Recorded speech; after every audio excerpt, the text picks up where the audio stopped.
L'objectivité de l'information, reproduire la vérité à l'état brut sans faire intervenir les sentiments personnels, est-elle un mythe en période électorale? Jusqu'à quel point est-ce de coopérer avec les autorités sans renier ses principes? Tentative de réponse dans cette réflexion de Belé Bekita sur les images de Ngomo et Thierry Mondaka.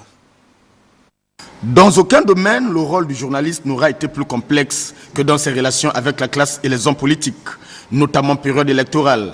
Selon les cas et en fonction des convictions politiques de tout un chacun, un simple reportage, une analyse ou une titraille, quoi connaître, sera perçu comme un signe d'hostilité par les partis et paraître un effet de copinage pour l'autre.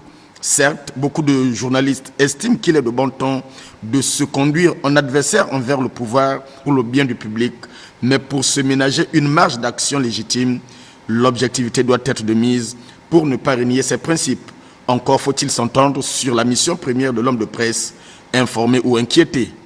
La presse d'opinion existe, mais je crois qu'au-delà de la presse d'opinion, nous devrions plutôt avoir des médias qui donnent l'information à froid. On connaît tous la formule choc du sang à la une. Chacun sait qu'il y a dans la presse écrite, parlée ou audiovisuelle, la presse en ligne également, des jets plus porteurs que d'autres. Certains sont prêts à tous les compromis et le fait divers le plus banal se transformera par la magie des médias en tragédie grecque. C'est un jeu très dangereux auquel les médias devraient arrêter de jouer parce que ce sont des étincelles qu'on voudrait mettre sur l'essence. Et cette poudrière malheureusement ne profite à personne. J'estime que les médias devraient être responsables, arrêter de remuer le couteau dans la plaie. Les médias ne sont pas les seuls responsables dans la mesure où certains acteurs de la vie publique n'en demandent pas mieux que de voir l'accent mis sur certains événements que sur d'autres. Des faits divers plutôt que le chômage. Chose normale, d'autant plus qu'un journal ne peut vivre sans l'accord immédiat de son public.